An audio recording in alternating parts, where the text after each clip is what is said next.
Selamat datang channel Trading for Better Life. Di videonya coba analisa satu emiten yang dalam 1 minggu terakhir ini mulai bergerak naik dan terpantau ternyata BlackRock, Vanguard sampai JP Morgan terpantau masih menghold saham ini dari tahun lalu. Bagaimana potensi saham ke depannya? Apakah masih menarik untuk kita coba entry? Yuk kita coba pelajari analisanya di video ini. Semoga analisa diberikan ini bisa bermanfaat dan membantu teman-teman dalam mengambil keputusan. Untuk teman-teman belum subscribe channel ini, bisa tekan tombol subscribe biar tidak ketinggalan informasi dan analisa saham terbaru kan diupload setiap harinya. Di video ini saya coba update lagi pergerakan dari saham GoTo yang bisa kita lihat pada perdagangan hari Jumat kemarin ditutup bertahan di 66 dan sampai saat ini masih gagal melewati zona resisten di 68 sampai 70. Jadi GoTo sempat kita bahas pada saat tanggal 2 kemarin pada saat sempat naik lumayan tinggi dan ternyata bisa kita lihat zona ini masih merupakan zona resisten lumayan kuat. 1 minggu terakhir ini GoTo kembali melemah. Secara teknikal memang GoTo masih bisa coba di hold apabila teman-teman masih punya saham GoTo kan. Secara teknikal saat ini masih berada di atas garis EMA 50 150. Saat ini garis EMA 50 di sekitar 64, garis EMA 150 juga sama di 64. Dan beberapa kali bisa kita lihat GoTo sempat menyentuh garis EMA 50 150 ini masih bisa bertahan. Di sini juga sempat melemah mengatas garis EMA 50. GoTo masih bisa bertahan dari bawah. Tapi sampai saat ini zona resisten di 68 sampai 70 masih berupa resisten lebih kuat.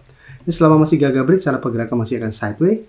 Tapi kalau pemberitaan bahwa JP Morgan dan kawan-kawan masih hold saham ini, jadi bisa kita baca sekilas dengan artikel dengan judul Kuda-kuda Investor Raksasa di Saham GoTo Awal Tahun 2026. Investor besar tetap memegang saham GoTo di awal tahun 2026. Rumah belajar GoTo dan Grab menguat dengan target harga itu di 92. Ini bisa kita lihat dari data yang dihimpun bisnis Kamis 8 Januari. BlackRock masih memiliki atau menggenggam 31,04 miliar lembar saham GoTo hingga 5 Januari tahun 2026 dengan kepemilikan setara dengan 2,72%. The Vanguard Group juga masih menghold 34,33 miliar lembar hingga 2 Januari setara dengan 3% lebih. JP Morgan juga bisa kita lihat masih memegang 4,21 miliar dengan kepemilikan 0,37%. Yang bisa kita lihat di sini dari data konsensus, mayoritas sekuritas masih memberikan rekomendasi beli untuk saham GoTo. Sebanyak 25 dari 33 sekuritas masih memberikan rekomendasi beli, sisanya 8 menyematkan target atau peringkat hold. Dengan target harga bisa kita lihat sekitar 92 dalam 12 bulan ke depan. Dan secara teknikal memang masih bisa coba di hold. Dan jika kita perhatikan di broker summary untuk saham GoTo bisa kita lihat asing 1 minggu terakhir mulai masuk. Dan jika kita lihat di sini sebenarnya masih ada distribusi. Jadi untuk GoTo apabila teman-teman ingin coba pantau di entry lebih oke, coba tunggu di sekitar garis EMA 50 150. Jika terpantau minggu depan GoTo terkoreksi ke sekitar 63 sampai 64 masih bisa bertahan, masih bisa coba entry. Tapi jika terpantau lanjut turun bawah garis EMA 50 150, sebaiknya jangan entry dulu karena cara pergerakan akan mulai melemah, takutnya akan mulai downtrend kembali. Tapi selama masih kuat di atas 63 dan 64, teman-teman masih hold, masih bisa coba di hold. Dan untuk target swing terdekat tetap menurut saya ini di 68 sampai 70. Atau hold satu sama GoTo tidak turun di bawah garis EMA 50 150 dengan target lebih jauh di 73 dan target jangka menengahnya di 78 untuk saat ini. Tapi untuk entry saat ini wait and see dulu. Dan sekarang kita coba lihat saham Bukalapak. Saham Bukalapak bisa kita lihat cara pergerakan juga 1 minggu terakhir memang mulai membaik. Ini menarik, ada potensi untuk mulai membentuk double bottom di sini. Tapi bisa kita lihat cara candle ini masih belum berhasil naik di atas garis EMA 50. Dia berhasil naik di atas garis EMA 150 yang saat sekitar harga 159. Mencoba break garis EMA 50, cara candle ini belum terkonfirmasi break. Karena pada kenaikan tanda 7 Januari ini masih menyentuh garis EMA 50 dan ternyata kembali melemah. Dan hari Jumat masih turun 1% lebih ke 161. Dan di atas garis EMA 50 pun sebenarnya ada satu resistance yang kuat di 170. Jadi udah Bukalapak cara pergerakan mulai membaik tapi ini belum bisa kita konfirmasi akan uptrend. Dan bisa kita perhatikan di broker summary untuk Bukalapak, asing sempat masuk tapi hari Jumat kembali keluar. Di broker summary juga terpantau penurunan 1% lebih ini ada distribusi. Jadi untuk Bukalapak saya lihat masih ada potensi untuk kembali turun mengetes garis EMA 150 sampai harga 158. Nah, apabila teman-teman mau coba spekulatif buy, bisa coba tunggu di sekitar 158 sampai 160 apabila Bukalapak minggu depan terkoreksi ke target harga ini masih bisa bertahan. Bisa coba spekulatif buy dengan target swing jangka pendek di 168 sampai 170. Tapi sebaiknya jangan entry apabila Bukalapak tembus atau berada di bawah garis EMA 150. Nah, cara pergerakan berpotensi akan mulai downtrend lagi dan target penurunan terdekat di 154 sampai 150. Nah, cara pergerakan Bukalapak berpotensi mulai downtrend. Dan sekarang saya coba update lagi pergerakan dari saham MNCN. MNCN bisa kita lihat minggu ini atau awal minggu ini kalau masukkan ke watchlist, kan cara pergerakan menarik, mencoba untuk break garis EMA 50 150. Dan satu minggu bisa kita lihat MNCN mencapai resisten di 290, belum sempat menyentuh resisten berikutnya di 300. Tapi cara pergerakan MNCN saat ini sudah mulai uptrend setelah berhasil melalui garis EMA 50 150. Cara candle juga jika kita lihat sebenarnya 280 satu minggu terakhir ini belum terkonfirmasi break.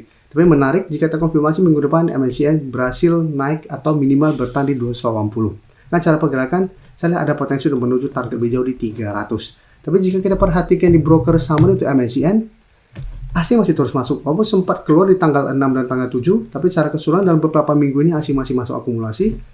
Jika kita lihat di broker summary kenaikan 4% lebih ini sebenarnya ini ada sedikit distribusi. Jadi untuk MNCN, apabila teman-teman masih hold, bisa jadikan 280 untuk trail stop.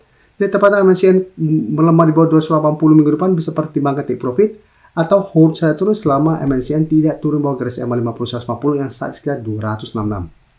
Sedangkan teman-teman saat ini baru mau coba pantau di entry, lebih oke menurut saya juga sama tunggu di sekitar 280. Jadi tunggu MNCN terkoreksi mengetes 280 apabila masih bisa bertahan dari rebound baru coba ikut entry. Jika ternyata gagal bertahan malah lanjut turun, saya lihat MNCN masih ada potensi untuk turun mengetes garis EMA 50 150. Jadi bisa pertimbangkan wait and see, lihat di support mana MNCN bisa bertahan dari rebound baru coba ikut entry. Dan untuk BMTR juga bisa kita lihat saat ini juga kembali lanjut naik, secara pergerakan juga hampir mirip dengan MNCN. Sebelumnya berada di bawah kedua garis EMA setelah berhasil break, BMTR juga langsung naik dan saat ini sudah mencapai target di resisten 180. Dan bisa kita lihat candle sebenarnya lebih oke daripada MNCN, tapi ini juga sama ada shadow ke atas. Dan jika kita perhatikan di broker summary untuk BMTR, asing juga terpantau 2 minggu terakhir mulai masuk. Akumulasi asing pada kenaikan 13% ini lumayan besar. Dan tapi jika kita perhatikan di broker summary kenaikan 13% ini juga tidak ada akumulasi. Jadi untuk BMTR juga menurut saya tetap harus hati-hati. Ada potensi untuk terkoreksi sementara mengetes 160 jika terkonfirmasi gagal naik di atas 180. Karena ingat cara candle juga 160 ini belum terkonfirmasi break. 180 juga ini masih mencoba untuk di break. Jika minggu depan mencoba break 180 gagal, saya lihat BMTR masih ada potensi untuk mengetes kembali 160. Jadi untuk yang sudah punya di harga bawah, bisa jadikan 160 untuk trail stop. Yang ingin coba pantau di entry lebih oke tunggu terkoreksi dulu mengetes 160. Apabila masih bisa bertahan dari rebound baru coba ikutan buy on breakout. Sebelum saya lanjut analisis saham berikutnya, saya ingin memberikan sedikit informasi bahwa saat ini channel YouTube Trading for Better Life sudah mempunyai fitur membership. Jadi fitur membership ini apabila teman-teman mau join bisa tekan tombol join ini. Bisa kita lihat di sini. Cukup dengan 29.900 atau 30.000 per bulan, teman-teman akan menjadi bagian atau member dari channel YouTube Trading for Better Life. Jadi teman-teman bantu mensupport channel ini. Dan dengan menjadi member, teman-teman akan mendapatkan live streaming setiap hari Minggu pada jam 9 malam. Untuk informasi lebih lanjut, teman-teman bisa pelajari di video ini. Untuk teman-teman yang baru mensubscribe atau viewer baru dari channel ini, banyak yang bertanya, Pak, aplikasi yang dipakai apa sih? Bagaimana cara menentukan EMA 50 dan 150 dan sebagainya? Teman-teman bisa klik bagian playlist ini. Jadi teman-teman bisa cari channel Trading for Better Life, klik playlistnya. Di playlist ini banyak video-video edukasi yang teman-teman bisa pelajari. Jadi untuk aplikasi yang dipakai maupun cara baca candle, teknikal analisis, bandarmologi semua ada di sini. Jadi teman-teman bisa coba cari di playlist untuk pelajari video-video edukasi yang sudah pernah kami bagikan sebelumnya. Terima kasih telah menonton video ini. Like dan share video ini bila bermanfaat bagi teman-teman. Dan support channel ini dengan cara tekan tombol subscribe agar channel ini bisa makin berkembang dan bisa membantu lebih banyak orang lagi. Terima kasih.